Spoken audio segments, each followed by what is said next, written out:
बिस्मिल्लाह करते हैं। जो हम लोगों ने अभी टॉपिक डिस्कस करना है उसका नाम है पब्लिक की इंफ्रास्ट्रक्चर। उसको पब्लिक की इंफ्रास्ट्रक्चर भी कहते हैं या इसको एक्टिव डायरेक्टरी सर्टिफिकेट सर्विसेज भी कहते हैं, या इसका तीसरा नाम है सर्टिफिकेट अथॉरिटी। सबसे पहले कि पीके इंफ्रास्ट्रक्चर जो है होता क्या है, कहाँ पे इसकी ज़रूरत पड़ती है, कैसे इसको इंस्टॉल करते हैं, कैसे इसको कॉन्फ़िगर करते हैं। सबसे पहले पीकेआई की आप लोग डेफिनेशन देख लो कि पीकेआई की डेफिनेशन है क्या। PKI is a standard approach to security based tools, technologies, processes and services that you use to enhance the security of communication, application and business transactions। आप लोगों का डोमेन एनवायरनमेंट बना हुआ है, अब उस डोमेन एनवायरनमेंट को आप लोग मज़ीद सिक्योर करना चाह रहे हो। आप ये चाह रहे हो कि अनऑथोराइज पर्सनस आप लोगों के नेटवर्क के रिसोर्सेज को, स्पेशली आप लोगों की ईमेल को या आप लोगों की वेबसाइट को या आप लोगों के वेब पोर्टल को या आप लोगों की FTP साइट को एक्सेस ना कर सकें। उन्होंने ईमेल चेक करनी है, या उन्होंने लिंक के ऊपर ऑडियो वीडियो कॉल करनी है, या उन्होंने शेयर पॉइंट के पोर्टल को एक्सेस करना है, या उन्होंने IIS की वेबसाइट को या FTP साइट को एक्सेस करना है। जब तक उनके पास डिजिटल सर्टिफिकेट ना हो उस वक्त तक वो सर्विसेज को एक्सेस ना कर सकें। आप इसकी एग्जांपल बिल्कुल ऐसे ही ले लो कि इसकी मिसाल ऐसे ही है कि ये एक आप लोगों के पास परमिशन है, ये आप लोगों के पास एक अथॉरिटी है, ये आप लोगों के पास एक पास है। या अगर मज़ीद इसको मैं सिंप्लीफाई करूँ कि आप लोगों ने जब भी ड्राइविंग करनी होती है तो ड्राइविंग करने से पहले गवर्नमेंट ऑफ पाकिस्तान के लॉ के मुताबिक या पूरी दुनिया में कहीं पे भी किसी भी मुल्क के कानून के मुताबिक आप लोगों के पास ड्राइविंग लाइसेंस होना ज़रूरी है। ठीक है, मैं आप लोगों के यहाँ पर ड्राइविंग लाइसेंस की आप लोगों को एग्जाम्पल कोट कर रहा हूँ। ड्राइविंग लाइसेंस के अंदर दो तरह की इंफॉर्मेशन होती है। एक तो इन्फॉर्मेशन जो आपकी ज़ात से रिलेटेड होती है, आपका नाम क्या है, आपकी वल्दियत क्या है, आपका ब्लड ग्रुप क्या है, हाइट क्या है आपकी, आपका एड्रेस क्या है, आपकी एज क्या है, डेट ऑफ बर्थ क्या है, ऐसी चीज़ें होती हैं ना। और दूसरी इन्फॉर्मेशन ये होती है कि इशूइंग अथॉरिटी कौन है। ये ड्राइविंग लाइसेंस आप लोगों को जो मिल रहा है ये लर्नर का मिल रहा है या LTV का मिल रहा है या आप लोगों को हैवी व्हीकल्स का मिल रहा है। ये आप लोगों को किस चीज़ का लाइसेंस मिल रहा है कि छोटी गाड़ियाँ आप लोग मोटरसाइकिल या कार वगैरह, आप जीप वगैरह आप चला सकते हो, या बस ट्रक वगैरह भी आप लोग चला सकते हो। इशूइंग अथॉरिटी का होता है, और प्लस किस किस चीज़ की आप लोगों के पास परमिशन है। सिमिलरली जो आप लोगों का डिजिटल सर्टिफिकेट है वो दो चीज़ों का मजमूआ होता है। उसके अंदर एक तो आइडेंटिटी की अपनी आइडेंटिफिकेशन होती है। अब आइडेंटिटी से मुराद यहाँ पे यूज़र भी हो सकता है, आइडेंटिटी से मुराद कोई क्लाइंट कंप्यूटर भी हो सकता है जो डोमेन का पार्ट हो। एक तो उसकी अपनी इंफरादी शनाख्त होती है, प्लस इशूइंग अथॉरिटी के जो वो सर्टिफिकेट इशू कर रही है उसके बारे में इंफॉर्मेशन होती है। ठीक है, अब पीकेआई के कंपोनेंट्स के अंदर क्या क्या चीज़ इंक्लूड है। फर्स्ट ऑफ ऑल वो कह रहा है कि एक इंफ्रास्ट्रक्चर के अंदर ऑब्वियसली सर्टिफिकेट अथॉरिटी सर्वर होगा, और देन उसके बाद कह रहा है पब्लिक एंड प्राइवेट की। पब्लिक की आप लोगों को जो है जो सर्टिफिकेट अथॉरिटी है वो इशू करती है, और प्राइवेट की जो आपकी अपनी यूनिक आइडेंटिफिकेशन होती है वो पार्ट आप लोगों का प्राइवेट की कहलाता है। यानी पब्लिक की और प्राइवेट की का जो मजमूआ है आप लोगों का, वो आप लोगों का डिजिटल सर्टिफिकेट होता है। यानी जब भी आप लोगों ने पीके इंफ्रास्ट्रक्चर इंप्लीमेंट करना है, इसमें दो चीज़ें होनी चाहिए, एक इंफ्रास्ट्रक्चर और सेकेंडली आप लोगों के पास पब्लिक एंड प्राइवेट की। मतलब ये है कि एक आपके पास सर्वर होना चाहिए और दूसरा उसके अंदर आप लोगों के पास वो डिजिटल सर्टिफिकेट होना चाहिए। PK enhances infrastructure security by providing confidentiality, integrity, infrastructure से बाद सर्वर है यार, एक सिंगल सर्वर भी हो सकता है, मल्टीपल सर्वर भी हो सकता है। आगे चल के हम लोग इसके टाइप्स के बारे में हम लोग पढ़ेंगे। जी जी, वो आपको पब्लिक की आप लोगों को प्रोवाइड करेगी वो आपको। ठीक है, प्राइवेट की आपकी अपनी होगी, आपकी अपनी इंडिविजुअल आइडेंटिफिकेशन होगी आपके पास। अच्छा, पीकेआई का बुनियादी मकसद क्या है कि जिस किसी के पास वो सिक्योर डॉक्यूमेंट, वो डिजिटल डॉक्यूमेंट है, वो बंदा पार्टिसिपेट कर सकता है, नेटवर्क के अंदर हिस्सा ले सकता है, चीज़ों को एक्सेस कर सकता है। जिसके पास ड्राइविंग लाइसेंस है वही लीगली अलाउ है कि वो रोड के ऊपर गाड़ी लेके आ सकता है, वो गाड़ी जो है वो चला सकता है। ठीक है, अब सर्टिफिकेट अथॉरिटी का overview. The CA perform the following task. अब CA किसको कहते हैं? जो सर्टिफिकेट इशू करने वाली अथॉरिटी होती है ना, उसको बोलते हैं CA। और आज के इस लेक्चर का मकसद ये है कि CA को कैसे बनाया जाता है, और CA के अंदर या PKI के अंदर कितनी तरह की टर्मिनोलॉजीज़ यूज़ होती हैं, उन टर्मिनोलॉजीज़ से आप लोगों को फेमिलियर करवाया जाए, या आप लोगों को सर्टिफिकेट अथॉरिटी सर्वर आपको इंस्टॉल करना आना चाहिए, और फिर सर्टिफिकेट की रिक्वेस्ट हम लोग कैसे करते हैं। This CA perform the following task, यानी ये काम करता है, verify the identity of A certified requester, कि सबसे पहले वो वेरीफाई करता है, नहीं वो चेक करता है। जिस तरह रोड के ऊपर कोई भी सार्जेंट आपको रोक के चेक कर सकता है कि आपके पास लाइसेंस है या नहीं है, CA सबसे पहले क्या करता है, चेक करता है कि ये वैलिड आइडेंटिटी इसकी है, मेरे पास इसका रिकॉर्ड है या नहीं, ठीक है, मेरे डोमेन का पार्ट है या नहीं है। इशू सर्टिफिकेट टू रिक्वेस्टर, सबसे पहले उसकी आइडेंटिटी चेक करेगा, देन उसके बाद उसको जो है वो सर्टिफिकेट इशू करेगा। बिल्कुल ऐसे ही है जैसे आप लोग पहली मरतबा लाइसेंस बनवाने के लिए जा रहे हो, आप ट्रैफिक पुलिस के ऑफिस में जाओगे, उन्हें एक फॉर्म फिल करके दोगे, ठीक है, उस फॉर्म के अंदर आप उन्हें अपनी आइडेंटिफिकेशन प्रोवाइड करोगे, उस फॉर्म के अंदर उन्हें अपनी आइडेंटिफिकेशन प्रोवाइड करोगे। वो हो सकता है आपसे आपका NIC भी मांगे या आपसे आपका बर्थ सर्टिफिकेट मांगे, सारा एडिशनल डॉक्यूमेंट आपसे मांगे कि आपने प्रूफ करना कि वाकई आपकी डेट ऑफ बर्थ ही है, वाकई आपका नाम ही है। हो सकता है आपसे एडिशनल डॉक्यूमेंट जो आपसे वो डिमांड करें। तो सर्टिफिकेट अथॉरिटी भी सबसे पहले देखती है कि हमारे डोमेन का पार्ट है नहीं है, डोमेन का हमारे पार्ट है या नहीं है, और इसने जो इन्फॉर्मेशन दी है वो इन्फॉर्मेशन करेक्ट है या नहीं है। सर्टिफिकेट अथॉरिटी एक तो वेरीफाई कर सकता है आइडेंटिटीज़ को, दूसरा सर्टिफिकेट रिक्वेस्ट करने वाले आइडेंटिटीज़ को सर्टिफिकेट इशू कर सकता है, और देन एक ऑप्शन है यहाँ पे मैनेज सर्टिफिकेट रिवोकेशन, के सर्टिफिकेट को रिवोक भी कर सकता है। रिवोक का मतलब होता है स्नैच कर लेना या वापस ले लेना, ठीक है।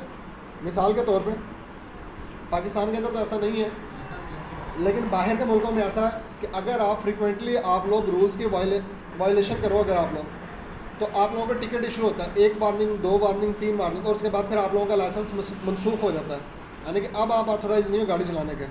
तो इसी तरह से अगर आप लोगों का सर्टिफिकेट जो डिजिटल डॉक्यूमेंट है आप लोगों का, वो अगर कंप्रोमाइज़ हो जाए, वो किसी अनऑथोराइज पर्सन के हाथ लग जाए, और जब CA को रिपोर्ट किया जाए, सर्टिफिकेट अथॉरिटी को रिपोर्ट किया जाए कि ये सर्टिफिकेट जो कंप्रोमाइज़ हो गया, ये सिक्योरिटी रिस्क है, नेटवर्क के अंदर नुकसान हो सकता है इसकी वजह से, तो सर्टिफिकेट अथॉरिटी के पास ये ऑप्शन होती है कि वो सर्टिफिकेट को रिवोक कर ले। रिवोक करने का मतलब ये है कि अब वो फ्यूचर में मज़ीद वो वैलिड नहीं रहेगा, ठीक है। कॉमन CA रोल्स जो हम लोग सर्टिफिकेट अथॉरिटी हम लोग लगाते हैं, अमूमी तौर पर उसका कौन कौन सा रोल होते हैं, उसके सबसे पहले है रूट CA, दूसरा सब ऑर्डिनेट CA, तीसरा पॉलिसी CA, और चौथा आप लोगों का इशूइंग CA, ठीक है। नॉर्मल सिनेरियो के अंदर, एक आम नॉर्मल सिनेरियो के अंदर डोमेन एनवायरनमेंट में अगर आप लोगों का छोटा इंफ्रास्ट्रक्चर लगाओ, अमूमी तौर पे हम लोग एक ही CA लगाते हैं, रूट CA, ठीक है, एक ही रूट CA हम लोग लगाते हैं, और जिससे हम लोग ये चारों काम करवा लेते हैं, ठीक है। अब जब भी आप लोग सर्टिफिकेट अथॉरिटी डिप्लॉय करते हो, फर्दर इसके अंदर आगे 2 किस्में होती हैं। पहली किस्म इसकी ये है कि आप सर्टिफिकेट अथॉरिटी लगाना चाह रहे हो, वो स्टैंड लॉन सर्टिफिकेट अथॉरिटी है या आपकी एंटरप्राइज सर्टिफिकेट अथॉरिटी है। जो स्टैंड लॉन सर्टिफिकेट अथॉरिटी है उसके लिए डोमेन की रिक्वायरमेंट नहीं है, लेकिन जो आप लोगों की एंटरप्राइज सर्टिफिकेट अथॉरिटी है उसके लिए डोमेन की रिक्वायरमेंट है। यानी आप लोगों का डोमेन इंफ्रास्ट्रक्चर आप लोगों का लगा होगा, आप लोगों के एक्टिव डायरेक्टरी डोमेन सर्विसेज आप लोगों में इंस्टॉल हुई होगी, तो देन आप लोग एंटरप्राइज सर्टिफिकेट अथॉरिटी आप लोग जो है लगा सकते हो। अच्छा, अब सर्टिफिकेट जो है आप लोगों के 2 तरह के होते हैं सर्टिफिकेट। कुछ होते हैं आप लोगों के प्राइवेट सर्टिफिकेट और कुछ होते हैं आप लोगों के पब्लिक सर्टिफिकेट। प्राइवेट सर्टिफिकेट का मतलब ये है कि आप लोगों ने अपने डोमेन एनवायरनमेंट में खुद से अपने सर्टिफिकेट अथॉरिटी आप लोगों ने लगाई है, यानी सर्टिफिकेट इशू करने वाला सर्वर आप लोगों ने खुद से डिप्लॉय किया, ये आप लोगों का प्राइवेट सर्टिफिकेट अथॉरिटी है। और कुछ ऐसी सर्टिफिकेट अथॉरिटीज़ भी हैं जिनको माइक्रोसॉफ्ट ने अलाउ किया हुआ है कि वो अपने सर्टिफिकेट जो हैं क्लाइंट्स को ऑन डिमांड दे सकती हैं, लेकिन माइक्रोसॉफ्ट ने चूँकि अलाउ किया हुआ उनको, माइक्रोसॉफ्ट ने बाय डिफ़ॉल्ट अपने तमाम ऑपरेटिंग सिस्टम्स के अंदर उनकी सपोर्ट डाली हुई है। यानी जब माइक्रोसॉफ्ट का ऑपरेटिंग सिस्टम आता है, मार्केट में आता है, तो उन सर्टिफिकेट अथॉरिटीज़ की बाय डिफ़ॉल्ट सपोर्ट डली हुई होती है, ठीक है। अब वो सर्टिफिकेट अथॉरिटीज़ जब आपको पब्लिक सर्टिफिकेट इशू करती हैं तो उसके अगेंस्ट वो कुछ पे वो आपसे अमाउंट लेती हैं। लाइक अगर आप लोगों ने एक डोमेन के लिए, मिसाल के तौर पे डोमेन का नाम है आपके HEC.gov.pk, एक सिंगल डोमेन है। अब सिंगल डोमेन के लिए आप सर्टिफिकेट ले रहे हो, वेरीसाइन से ले रहे हो, वेरीसाइन एक सर्टिफिकेट अथॉरिटी है, तो वो अप्रॉक्सीमेटली 1 साल के आप लोगों से $60 से $80 तक चार्ज करेंगे, ठीक है। अब जब आप लोगों ने HEC.gov.pk की कोई सर्विस पब्लिश करनी होगी, वेबसाइट पब्लिश करनी है, वेबसाइट जब हम लोग पब्लिश करते हैं TMG के ज़रिए या किसी भी फायरवॉल सॉफ्टवेयर के ज़रिए या आइज़ा के ज़रिए, दो तरह से पब्लिश कर सकते हैं, या तो हम लोग सिंपल पोर्ट HTTP के ऊपर पब्लिश करते हैं हाइपर टेक्स्ट ट्रांसपोर्ट प्रोटोकॉल के ऊपर, या फिर हम लोग HTTPS के ऊपर यानी secure hyper text transport protocol के ऊपर, जिसको हम लोग कहते हैं SSL stands for secure socket layer. अब सिक्योर सॉकेट लेयर के ऊपर आपने अपनी वेबसाइट को पब्लिश करना हो, SSL के ऊपर जब आप लोग पब्लिशिंग करते हो तो उसके लिए आप लोगों को सर्टिफिकेट की ज़रूरत होती है। अब सर्वर साइड पे तो आप वो सर्टिफिकेट लगाते हो, क्लाइंट साइड के ऊपर उस सर्टिफिकेट अथॉरिटी की सपोर्ट होनी चाहिए। लेकिन अगर पब्लिक सर्टिफिकेट लगाते हो तो आपको मैनुअली कोई स्पोर्ट डालने की ज़रूरत नहीं है, बाय डिफ़ॉल्ट ऑपरेटिंग सिस्टम में पहले से होती है। लेकिन अगर प्राइवेट सर्टिफिकेट अथॉरिटी लगा रहे हो और आप उस डोमेन का पार्ट नहीं हो, अब आप उस डोमेन की सर्विसेज को यूज़ करना चाह रहे हो, आप एक वर्क ग्रुप के मेंबर हो, तो फिर आप लोगों को उस सर्टिफिकेट अथॉरिटी को अपनी ट्रस्टेड लिस्ट के अंदर डालना पड़ेगा। यानी आपके सिस्टम को पता होना चाहिए कि वो एक वैलिड सर्टिफिकेट अथॉरिटी है। मिसाल के तौर पे अब ये आप लोगों ने वेरीफाई करना है कि आपके ऑपरेटिंग सिस्टम के अंदर कौन कौन से सर्टिफिकेट अथॉरिटी की बाय डिफ़ॉल्ट सपोर्ट होती है, या ट्रस्टेड CA कौन कौन से हैं आपके। तो आप सिंपल स्टार्ट पे आओ, रन के अंदर आओ, यहाँ पे लिखो आप लोग MMC stand for Microsoft management console. Microsoft management console पे जब आप लोग आओगे, फाइल के अंदर आओगे, ऐड रिमूव स्नैपिंग पे क्लिक करोगे और यहाँ से आप लोग सर्टिफिकेट्स का ऑप्शन को आप सिलेक्ट करोगे। कंप्यूटर अकाउंट किया, नेक्स्ट किया, फिनिश किया, ओके किया। अभी यहाँ पे अगर एक कैटेगरी आपके पास आ रही है ट्रस्टेड रूट सर्टिफिकेट अथॉरिटीज़। अब मैं ट्रस्टेड रूट सर्टिफिकेट अथॉरिटीज़ पे अगर क्लिक करता हूँ तो इसके अंदर आपको तीन चीज़ें जो है ना ऑलमोस्ट हर विंडोज़ हर ऑपरेटिंग सिस्टम में नज़र आएंगी। एक इक्विफैक्स के नाम से, एक जियो ट्रस्ट के नाम से और एक गोडैडी के नाम से। ठीक है, ये गोडैडी, जियो ट्रस्ट, इक्विफैक्स ये इंटरनेशनल सर्टिफिकेट अथॉरिटीज़ हैं जो माइक्रोसॉफ्ट ने जिनको अलाउ किया हुआ है कि जो कि अपने सर्टिफिकेट इशू कर सकती हैं। अब जब ये सर्टिफिकेट जनरेट करके देंगी तो ये आप लोगों से उसके अगेंस्ट कुछ चार्ज करेंगी, कुछ पैसे लेंगे। आप अब उस अमाउंट को बचाना चाह रहे हो, आप अगर उसको बचाना चाह रहे हो ऑर्गेनाइजेशन का जो $60 है या $80 है, मिसाल के तौर पे 3 सर्विसेज आप लोगों ने पब्लिश करनी है, ईमेल की सर्विस, लिंक की सर्विस और वेब की सर्विस। अब 3 सर्टिफिकेट आपको चाहिए। एक का नाम है फॉर एग्जाम्पल mail.hsc.gov.pk, दूसरे का नाम है web.hsc.gov.pk और तीसरे का नाम है फॉर एग्जाम्पल portal.hsc.gov.pk। अब 3 सर्टिफिकेट ले रहे हो, 3 सर्टिफिकेट के आपको $240 पे करने पड़ रहे हैं, अप्रॉक्सीमेटली 25-30 हज़ार आपको पे करना पड़ रहा है। आप वो अमाउंट बचाना चाह रहे हो, उसका आसान सा तरीका ये है कि आप लोग अपना खुद से PK इंफ्रास्ट्रक्चर लगा लो, यानी खुद से अपने पास अपने सर्टिफिकेट अथॉरिटी लगा लो। इस सेंस के अंदर आपको फ़ायदा तो ये हो गया कि आप लोगों की अमाउंट बच गई, लेकिन अदर एंड के ऊपर कि आप लोगों की जो एडमिनिस्ट्रेटिव एफर्ट है ना वो बढ़ जाएगी। जी, सर दर्द नहीं बढ़ गया, ये तो डिपेंड करता है कि आप लोगों को काम सीखने का, काम करने का आप लोगों को कितना शौक है। ठीक है, अगर आप लोगों को चिल मारने की आदत, आप लोग कहते हैं कि बस कोई क्यूरी ना आए, बस मैं AC वाले कमरे के अंदर बैठूँ, कोई या सुकून करूँ, कोई क्लाइंट की कंप्लेंट ना आए, बस कोई मुझे तंग ना करे, फिर तो ऑब्वियसली आप लोगों का दर्द पड़ गया है। हम लोगों का अमूमी तौर पे IT एडमिनिस्ट्रेटर्स का बिहेवियर इसी तरह का होता है कि लेज़ी होते हैं अमूमी तौर पर, अपनी ऑब्जर्वेशन बता रहा हूँ। लेकिन ये तो अभी यंगस्टर्स हैं यार, ये तो आप अपनी बात ना करें, आप तो माशाल्लाह जॉब कर रहे हैं, ये तो अभी फ्रेश ग्रेजुएट्स हैं, इनका तो मोरल ना डाउन करें ना आप। अच्छा, अगर आप अमाउंट बचाना चाह रहे हो, आप ये चाह रहे हो कि जी ऑर्गेनाइजेशन को $240 खर्च ना करने पड़े, तो आप अपनी सर्टिफिकेट अथॉरिटी लगा दोगे। लेकिन अब अपनी सर्टिफिकेट अथॉरिटी को क्लाइंट साइड के ऊपर आप लोगों ने वैलिडेट भी करना है। क्लाइंट साइड के ऊपर जाके ये भी बताना है कि भाई मैं वैलिड सर्टिफिकेट अथॉरिटी हूँ। अगर तो आपके सारे के सारे क्लाइंट डोमेन पे हैं तो फिर तो इशू ही कोई नहीं, फिर तो टेंशन ही कोई नहीं, डोमेन से कनेक्ट होंगे ऑटोमेटिकली सर्टिफिकेट ले लेंगे वो, फिर तो मसला ही कोई नहीं। लेकिन आपके पास कुछ ऐसे विजिटिंग फैकल्टी मेंबर्स भी हैं जो रेगुलर एम्प्लॉइज़ नहीं है आपके, या आप लोगों के कंसल्टेंट्स हैं, टाइम टू टाइम आप लोगों के ऑर्गेनाइजेशन को विजिट करते हैं। अब आप चाह रहे हो कि वो भी आपकी सर्विसेज को सिक्योरली एक्सेस करें, उनको भी कोई वार्निंग, कोई एरर, कोई इस तरह का मसला ना है, तो अब वो आपके डोमेन का पार्ट भी नहीं है, तो आपको उनके कंप्यूटर के अंदर, उनके ट्रस्टेड रूट सर्टिफिकेट अथॉरिटी के अंदर अपना CA की इन्फॉर्मेशन डालनी पड़ेगी। 2 तरीके हैं ये इन्फॉर्मेशन डालने के।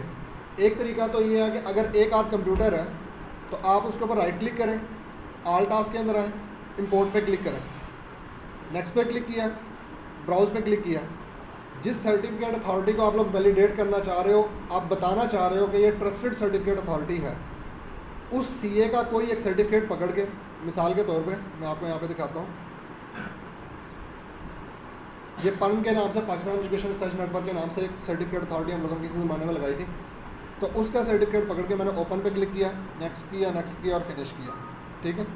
और वो पन का सीए यहाँ पे आ गया होगा, वो बता रहा है कि पन KHA-DC01 जो है ना, वो सर्टिफिकेट अथॉरिटी है, और ये इसका सर्टिफिकेट एक्सपायर कब हो रहा है, 28/1/2016 तक हो रहा है। यानी अब मैं पन की ईमेल को एक्सेस करूँ, या मैं पन के वेब पोर्टल को एक्सेस करूँ, या मैं पन की किसी और सिक्योर सर्विस को एक्सेस करूँ, तो मुझे सर्टिफिकेट की वार्निंग या एरर नहीं आएगा। मिसाल के तौर पे, एक मिनट से मैं पहले ये दिखा दूँ, फिर उसके बाद कीजिए एक क्वेश्चन। मैं अभी पन की वेबसाइट या उनकी मैं ईमेल की साइट में एक्सेस करना चाह रहा हूँ। मैंने यहाँ पे लिखा है https://mail.pan.edu.pk/over। अब मैं उनका वेब पोर्टल एक्सेस करना चाह रहा हूँ।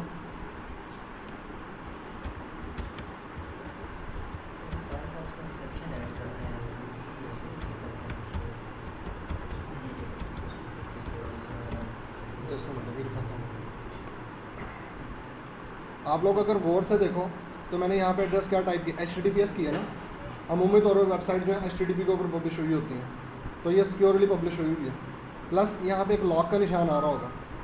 अगर मैं लॉक पे क्लिक करता हूँ तो यहाँ पे क्या बता रहा है कि पन KHA-DC01 ये सर्टिफिकेट अथॉरिटी है, ठीक है। और अगर मैं व्यू सर्टिफिकेट पर क्लिक करता हूँ तो वो बता रहा है, कह रहा है कि इस वेबसाइट के साथ, इस वेब पेज के साथ जो सर्टिफिकेट एसोसिएटेड है उसका नाम है mail.pan.edu.pk, और इशू करने वाली अथॉरिटी कौन सी है, पन KHA-DC01, ठीक है। अब अगर मैं यहाँ पे देखूँ तो ये वही नाम नहीं है, पन KHA-DC01। अब ये क्या किया हुआ है, हम लोगों ने पन के अंदर पब्लिक सर्टिफिकेट परचेज़ नहीं किया होगा, बल्कि अपना इंफ्रास्ट्रक्चर लगाया होगा। अब अगर मैं आपको अपने माई कंप्यूटर पर राइट क्लिक करके उसकी प्रॉपर्टीज़ में जाके दिखाऊँ तो मैं पन डोमेन का मेंबर नहीं हूँ, मैं पन का मेंबर नहीं हूँ, मैं वर्क ग्रुप एनवायरनमेंट में एग्जिस्ट कर रहा हूँ। लेकिन इसके बावजूद मैंने पन की वेबसाइट को एक्सेस किया, या मैं अगर आपके सामने सपोज अभी मैं अपने यूज़र से लॉगिन करके यहाँ पे आपको दिखा देता हूँ।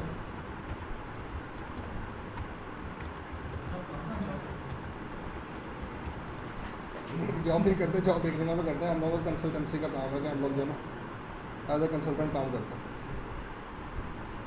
मैं देखा, मैंने उनकी जो ये ईमेल खोल ली है और मुझे कोई वार्निंग नहीं आई, कोई एरर नहीं आया, ठीक है। सिमिलरली एक और ऑर्गेनाइजेशन है जिसका नाम है पाकिस्तान पॉवर्टी एलिवेशन फंड। अब मैं उनका वेब पे आपको खोल के दिखा रहा हूँ।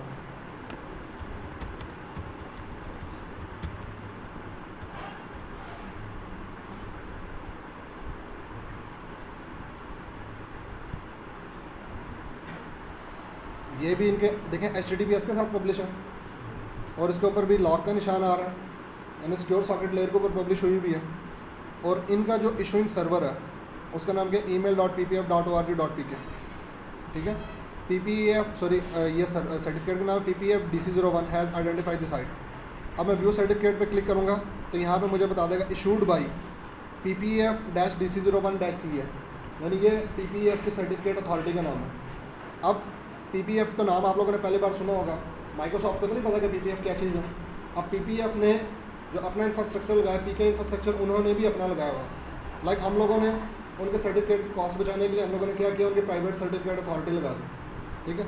अब मुझे एरर क्यों नहीं आया, डेफिनेटली मेरे ट्रस्टेड रूट CA के अंदर अगर आप लोग देखो यहाँ पे PPF के CA की इन्फॉर्मेशन भी होगी, ठीक है। देखिए मेरे पास PPF के CA की इन्फॉर्मेशन के 2017 तक ये जो वैलिड है। अब ये वैलिड फ्रॉम 4/11/2012 से लेके 4/11/2017 तक, यानी कि इस तारीख से लेके इस तारीख तक जो है ये सर्टिफिकेट, ये सर्टिफिकेट इस तारीख से लेके इस तारीख तक जो है वैलिड है। अच्छा, सिमिलरली अब मैं अगर इनका इंफ्रास्ट्रक्चर अगर मैं एक्सेस करता हूँ तो अगर तो सर्टिफिकेट ना होता, ऑब्वियसली ऊपर पहले ही रेड निशान आ जाते हैं यहाँ पे, ठीक है। और मैं अब सिक्योर सॉकेट लेयर को यूज़ करते हुए मैं इनकी ईमेल जो है वो चेक कर सकता हूँ।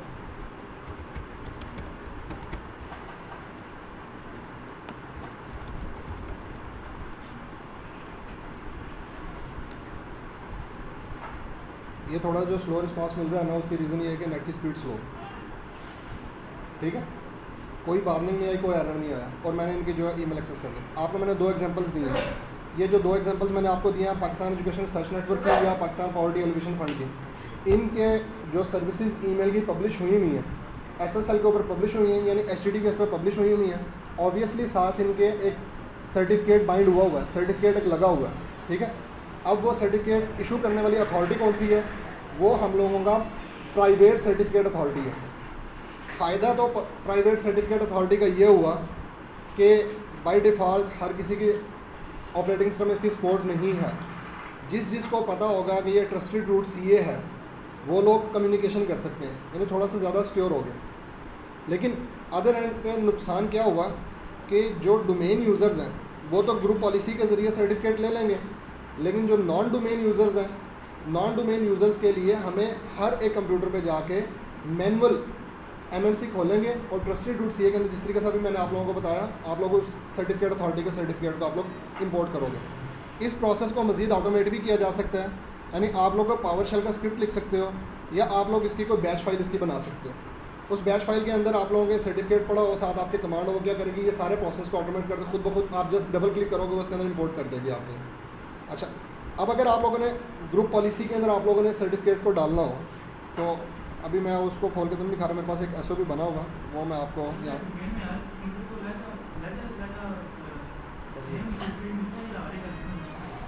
मैंने आप लोगों से जैसे पहले अर्ज़ किया कि सर्टिफिकेट जो आप लोगों का डिजिटल सर्टिफिकेट, डिजिटल डॉक्यूमेंट जो है आप लोगों का पब्लिक एंड प्राइवेट की का मजमूआ होता है और उसके अंदर 2 तरह की इंफॉर्मेशन होती है।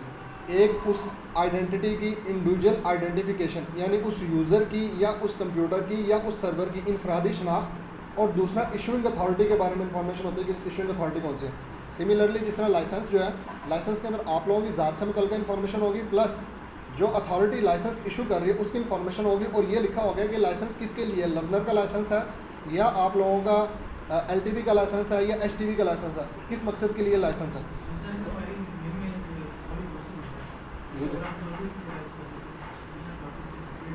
तो यार हम लोग सिंपल, मैं अभी उसी तरफ आ रहा हूँ मैं। तो अगर जिस तरह ये भाई कह रहे हैं कि हम लोगों ने पब्लिक सर्टिफिकेट अथॉरिटी से सर्टिफिकेट परचेज़ नहीं किया, हम लोगों ने अपना प्राइवेट PK इंफ्रास्ट्रक्चर हम लोगों ने लगाया, पब्लिक सर्टिफिकेट अथॉरिटी से सर्टिफिकेट परचेज़ नहीं किया बल्कि अपना प्राइवेट हम लोगों ने PK इंफ्रास्ट्रक्चर हम लोगों ने लगाया, तो ग्रुप पॉलिसी के ज़रिए से हम लोग अपने डोमेन यूज़र्स को बता सकते हैं कि ये सर्टिफिकेट अथॉरिटी तुम्हारे लिए वैलिड सर्टिफिकेट अथॉरिटी है। आल्दो डोमेन के अंदर डिफ़ॉल्ट भी ये पॉलिसी लगी होती है। अगर सपोज डिफ़ॉल्ट पॉलिसी ना लगी और डिफ़ॉल्ट डोमेन पॉलिसी को आप लोगों ने एडिट किया, कस्टमाइज पॉलिसी लगाई हुई है, लेटर ऑन आप अपने क्लाइंट कंप्यूटर्स को बताना चाह रहे हो, या मिसाल के तौर पे डोमेन एनवायरनमेंट पहले बना हुआ था, 3-4 साल से आप लोगों की डोमेन चल रही है, अब आप लोगों ने PK इंफ्रास्ट्रक्चर बाद में लगाया, सर्टिफिकेट अथॉरिटी 3 साल के बाद लगाई है, अब आप चाह रहे हो कि सर्टिफिकेट अथॉरिटी के ज़रिए सारे के सारे डोमेन कंप्यूटर्स को आप बता दो कि ये वैलिड सर्टिफिकेट अथॉरिटी है, तो हम ग्रुप पॉलिसी के ज़रिए से ट्रस्टेड रूट CA के अंदर हम लोग उस सर्टिफिकेट अथॉरिटी का सर्टिफिकेट पुश कर देंगे। वो कैसे करते हैं?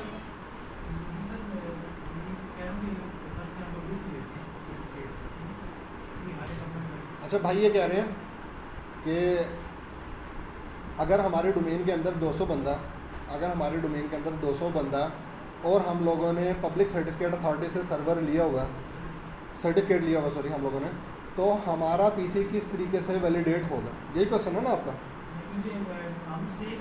जी। जब हम लोग किसी पब्लिक की इंफ्रास्ट्रक्चर से हम लोग किसी जो ऑनलाइन हम लोग सर्टिफिकेट परचेज़ करते हैं, तो वो हर कंप्यूटर के ऊपर जाके इंडिविजुअली हम लोगों को इंस्टॉल नहीं करना पड़ता, बल्कि जहाँ से हम लोग अपनी सर्विसेज पब्लिश कर रहे हैं, अपने वेब पोर्टल को पब्लिश कर रहे हैं, अपनी वेब साइट को पब्लिश कर रहे हैं, या लिंक की साइट को पब्लिश कर रहे हैं, या ईमेल की साइट को पब्लिश कर रहे हैं, सिर्फ और सिर्फ हम लोगों ने वहाँ पर सर्टिफिकेट देना होता है। मैंने पहले आप लोगों से अर्ज़ की थी कि विंडोज़ के अंदर बाय डिफ़ॉल्ट आप लोगों की कुछ सर्टिफिकेट अथॉरिटीज़ की सपोर्ट होती है, लाइक जिस तरह इक्विफैक्स के नाम से, जियो ट्रस्ट के नाम से, या वेरीसाइन के नाम से, या गोडैडी के नाम से, या कोमोडो के नाम से, ये पहले से इनके सर्टिफिकेट आप लोगों के सिस्टम के अंदर मौजूद होते हैं बाय डिफ़ॉल्ट। तो अब बाय डिफ़ॉल्ट क्यों मौजूद है कि ऑब्वियसली जब ये ऑर्गेनाइजेशंस माइक्रोसॉफ्ट के साथ रजिस्टर्ड हुई हैं, जब ये ऑर्गेनाइजेशंस माइक्रोसॉफ्ट के साथ रजिस्टर्ड हुई हैं, तो इन ऑर्गेनाइजेशन ने माइक्रोसॉफ्ट को कुछ पे किया होगा। अब माइक्रोसॉफ्ट ने कहा कि लाइफ टाइम या 5 साल के लिए 10 साल के माइक्रोसॉफ्ट का एग्रीमेंट है, जितने माइक्रोसॉफ्ट के OS आएंगे माइक्रोसॉफ्ट उसके अंदर इनकी सपोर्ट डालता रहेगा। यानी माइक्रोसॉफ्ट ने पहले से वैलिडेट कर दिया कि ये एक मेरे लिए तुम यानी क्लाइंट कंप्यूटर के लिए एक वैलिड सर्टिफिकेट अथॉरिटी है। अब इनका जो पब्लिक, अब मैं असल में हम लोग डिस्कस कर रहे थे कि एडवांटेजेस और डिसएडवांटेजेस क्या हैं। एडवांटेज तो ये हो गया कि कॉस्ट बच गई, डिसएडवांटेज ये हुआ कि हर एक क्लाइंट कंप्यूटर के ऊपर जाकर खुद से देना पड़ रहा है। पब्लिक सर्टिफिकेट अथॉरिटी से सर्टिफिकेट लेने का फ़ायदा ये हुआ कि आप लोगों को हर कंप्यूटर पे जाके देना नहीं पड़ रहा, लेकिन अदर एंड के ऊपर क्या हुआ, आप लोगों को कॉस्ट पे करनी पड़ी आप। इस तरह और भी अगर हम लोग डिबेट को आगे चलाएं, कंटिन्यू करें, लेकिन इतना टाइम नहीं है, इंशाल्लाह लेटर ऑन किसी वक्त आप लोगों को मैं इसके बारे में बता दूंगा।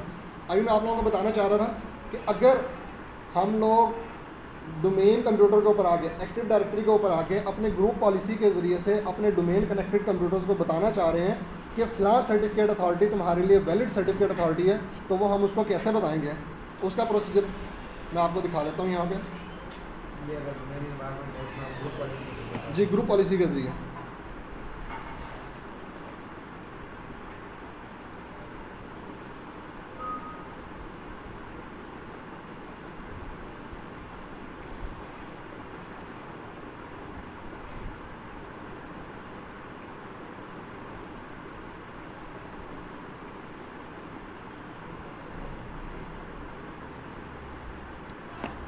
इसका उससे भी बनाओ, मैं सिर्फ टाइम बचाने के लिए जो है ना आप यहीं से मैं आपको दिखा देता हूँ।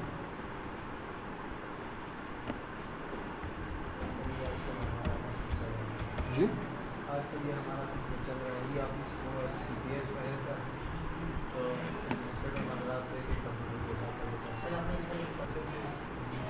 अच्छा, ये राउटिंग की क्लास शुरू होने वाली है। एक चीज़ सिर्फ बता के अपने लेक्चर को यहीं पर ख़त्म करता हूँ। नेक्स्ट लेक्चर में इंशाल्लाह इसको यहीं से कंटिन्यू करेंगे। अभी मैंने आप लोगों को बताया कि इंडिविजुअल कंप्यूटर के अंदर सर्टिफिकेट को ट्रस्टेड रूट सर्टिफिकेट अथॉरिटी के बारे में कैसे बताना है। आप लोग स्टार्ट में आएंगे, रन में आएंगे, MMC के अंदर आएंगे, ट्रस्टेड रूट CA के ऊपर आप लोग राइट क्लिक करोगे, इंपोर्ट पे क्लिक करोगे, जिस सर्टिफिकेट अथॉरिटी को वैलिडेट करना चाह रहे हो, जिसको ट्रस्टेड बनाना चाह रहे हो, उसका सर्टिफिकेट आप लोग इंपोर्ट कर दोगे उसका, ठीक है। अच्छा, अब यही काम अगर आप लोगों ने ग्रुप पॉलिसी के ज़रिए करना हो तो ग्रुप पॉलिसी के ज़रिए कैसे करते हैं। आप लोग अपने सर्वर के अंदर आओगे, जो आप लोगों का डोमेन कंट्रोलर है, आप उसकी ग्रुप पॉलिसी मैनेजमेंट कंसोल के अंदर आओगे, स्टार्ट प्रोग्राम एडमिनिस्ट्रेटिव टूल, और वहाँ से group policy management console. Group policy management console के अंदर आप लोग आओगे और आप लोगों की जो डोमेन है, मिसाल के तौर पे यहाँ पे इस SOP के अंदर एग्जांपल दी हुई है कि ESL.local यानी एक्सपर्ट सिस्टम की एक डोमेन है। आप लोग उस पर राइट क्लिक करोगे, create a GPO in this domain and link it here, इस ऑप्शन को आप लोग सेलेक्ट करोगे। इसका नाम मैं इस GPO को रख रहा हूँ adding certificate in trusted root CA, generic नाम रख रहा हूँ ताकि मेरे बाद अगर कोई इवनिंग शिफ्ट में या नाइट शिफ्ट में कोई दूसरा एडमिनिस्ट्रेटर उसको पता होगा ये ग्रुप पॉलिसी किस मकसद के लिए लगाई है, ठीक है। उसके अंदर आप कंप्यूटर कॉन्फ़िगरेशन के अंदर आओगे। कंप्यूटर कॉन्फ़िगरेशन के अंदर आने के बाद विंडोज़ सेटिंग के अंदर आ जाओगे। विंडोज़ सेटिंग के बाद आप सिक्योरिटी सेटिंग्स के अंदर आ जाओगे, ठीक है। सिक्योरिटी सेटिंग के अंदर आपके पास है पब्लिक की पॉलिसी। ये परेशान होने की ज़रूरत नहीं, टेकनेट के ऊपर ईच एंड एवरीथिंग दी हुई है, और मज़ीद ये है कि आप लोग ये SOP मेरे से ले सकते हो अभी लेक्चर के बाद जो है, ठीक है। पब्लिक की पॉलिसी के ऊपर आप लोग आओगे, यहाँ पे trusted root certificate authority, import पे आप लोग क्लिक करोगे। इंपोर्ट पे क्लिक करने के बाद वही विज़िट चलना शुरू हो जाएगा जो MMC के ज़रिए चला था। नेक्स्ट पे क्लिक करोगे, आप PAN के सर्टिफिकेट को या PPF के सर्टिफिकेट को, HEC के सर्टिफिकेट को, जिसको भी आप लोग वैलिडेट करना चाह रहे हो, आप लोग उस सर्टिफिकेट को सिलेक्ट करोगे। ओपन किया, नेक्स्ट किया, नेक्स्ट किया, ओके किया।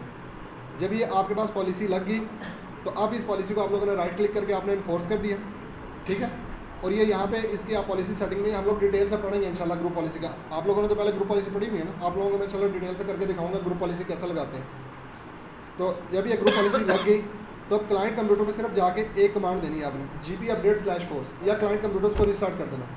जब क्लाइंट कंप्यूटर रिस्टार्ट हो जाएंगे या GP update/force की कमांड चल गई तो हर क्लाइंट कंप्यूटर के आप लोग MMC के अंदर आके देखोगे, उसके अंदर यहाँ पे ये आप लोगों के वैलिड सर्टिफिकेट अथॉरिटी के तौर पे आ रहा होगा, ठीक है। अच्छा, आज जो चीज़ें आप लोगों ने डिस्कस की हैं क्विकली उसको मैं एक बार वो कर देता हूँ, समराइज़ कर देता हूँ। सबसे पहले मैंने आप लोगों को बताया रिमोट डेस्कटॉप के बारे में। रिमोट डेस्कटॉप के बारे में मैंने आप लोगों को बताया सेशन कैप्चर के बारे में। सेशन कैप्चर का सिनेरियो ऐसे है कि मिसाल के तौर पे आप अपनी ऑर्गेनाइजेशन के अंदर एज ए सिस्टम एडमिन काम कर रहे हो, आपको किसी काम से शहर से बाहर जाना पड़ गया, आपकी गैर मौजूदगी में आपका सब ऑर्डिनेट जो लुक आफ्टर कर रहा है नेटवर्क को, उसको कोई प्रॉब्लम आ रहा है, कोई इशू आ रहा है। अब आप लाहौर में हो, वहाँ से बैठ के रिमोटली उसको आप गाइडेंस देना चाह रहे हो, असिस्टेंस प्रोवाइड करना चाह रहे हो, तो रिमोट डेस्कटॉप आपने ऑलरेडी इनेबल किया हुआ था। उसे आपने कहा कि आप अपने यूज़र से रिमोट डेस्कटॉप करो, लाइक उसका यूज़र है ABC और आपका यूज़र है XYZ, आपने भी रिमोट डेस्कटॉप किया, उसने भी रिमोट डेस्कटॉप किया। जब दोनों लोगों ने रिमोट डेस्कटॉप कर लिया तो कोई एक person start setting administrative, start programme administrative tool, वहाँ से रिमोट डेस्कटॉप के अंदर रिमोट डेस्कटॉप सर्विस मैनेजर पे आ जाएगा। और अपोजिट पार्टी के ऊपर राइट क्लिक करके रिमोट कंट्रोल पे क्लिक करेगा, वो बंदा उसको अलाउ कर देगा। यानी आपने लाहौर से बैठ के इस्लामाबाद वाले बंदे के ऊपर आपने राइट क्लिक करके कनेक्ट पे क्लिक किया, उसने आपको अलाउ कर दिया। अब उसका सेशन कैप्चर हो गया, आप लाहौर में बैठ के जो भी एक्टिविटी कर रहे हो उसको यहाँ इस्लामाबाद में बैठे अपने सिस्टम में नज़र आ रहे हो। पहली चीज़ हम लोगों ने ये डिस्कस की थी। सेकेंडली हम लोगों ने देखा था कि यही काम अगर सर्वर फैमिली से हटके हम लोगों ने अगर क्लाइंट फैमिली पे करना हो, लाइक विंडोज़ 7 के ऊपर किसी को अगर आप लोगों ने असिस्टेंस प्रोवाइड करनी हो, तो विंडोज़ 7 के अंदर या विस्टा के अंदर माइक्रोसॉफ्ट ने फीचर दिया रिमोट असिस्टेंस का। आप सिंपल अपने माई कंप्यूटर पर राइट क्लिक करोगे, प्रॉपर्टीज़ के अंदर आओगे, ठीक है, और यहाँ से आप रिमोट सेटिंग के अंदर आगे अलाउ रिमोट असिस्टेंस करोगे। कितनी देर के लिए आप उसको अलाउ करना चाह रहे हो, 6 घंटे के लिए, 6 दिन के लिए या 6 मिनट के लिए, वो यहाँ से आप सेलेक्ट कर सकते हो, ठीक है, अपनी मर्ज़ी का टाइम। आपने एक बार इसको अलाउ कर दिया यहाँ से, देन उसके बाद आप इन्विटेशन फाइल जनरेट करोगे। उसके लिए आप MSRA लिखोगे, MSRA stands for Microsoft remote assistance, और यहाँ से invite someone you trust to help you, आप लोग इस पर क्लिक करोगे। अभी वो मुझे इसमें से कह रहा है कि मैंने अभी थोड़ी देर पहले ये जो है ना फाइल जनरेट करवाई है, ठीक है, फाइल जनरेट होगी और उसका पासवर्ड जो है ना आप नोट कर लोगे। उस बंदे को वो पासवर्ड और फाइल ईमेल कर दोगे, ठीक है, और उसके बाद वो बंदा उस फाइल के ऊपर, वो इस तरह की फ़ाइल होगी, वो इसके ऊपर डबल क्लिक करेगा और इसके अंदर वो पासवर्ड एंटर करेगा, जो आप पासवर्ड आपने उसको कम्युनिकेट किया, और वो आपके कंप्यूटर से कनेक्ट हो जाएगा। डजेंट मैटर कि वो किस मुल्क में, किस शहर में, किस इलाके में है, रिमोटली आपके सिस्टम से कनेक्ट हो जाएगा और आपके सिस्टम के सारे डेस्कटॉप आपकी व्यू कर सकता है। आप लोग यहाँ पे चैटिंग भी कर सकते हो, कंट्रोल देना चाहो कंट्रोल भी दे सकते हो, सारे काम इस तरह के कर सकते हो। तीसरी चीज़ फिर हम लोगों ने डिस्कस की PK infrastructure, public infrastructure. Public infrastructure है क्या चीज़? सर्टिफिकेट अथॉरिटी या एक्टिव डायरेक्टरी सर्टिफिकेट सर्विसेज जो है, सर्टिफिकेट अथॉरिटी कब बनती है? जब हम लोग active directory certificate services install करते हैं। जब हम लोग अपने एनवायरनमेंट के अंदर active directory certificate services install कर लेते हैं, किसी एक सर्वर को हम लोग सर्टिफिकेट अथॉरिटी सर्वर बना देते हैं, तो उस एनवायरनमेंट को हम लोग कहते हैं कि ये हमारा PK इंफ्रास्ट्रक्चर बन गया। अब उसके अंदर फिर हम लोगों के पास डिफरेंट टाइप के हम लोगों के पास सर्वर होते हैं, लाइक उसके अंदर एंटरप्राइज रूट सी हो सकता है, एंटरप्राइज सबऑर्डिनेट सी हो सकता है, स्टैंड लॉन सी हो सकता है, स्टैंड लॉन सबऑर्डिनेट सी हो सकता है। ये चलो नेक्स्ट लेक्चर में मैं आप लोगों को सर्टिफिकेट अथॉरिटी बनाना और सर्टिफिकेट की रिक्वेस्ट करनी है, कैसे रिक्वेस्ट करते हैं, वेब बेस्ड रिक्वेस्ट कैसे करते हैं, ऑटो एनरोलमेंट कैसे करते हैं, ये सारी चीज़ों के बारे में इंशाल्लाह आप लोगों को बताऊँगा। यहाँ तक कोई क्वेश्चन किसी की समझ ना लगी हो? ये सर्टिफिकेट्स हैं, ये यूज़र बेस डिफरेंशिएट हो सकते हैं हर यूज़र के?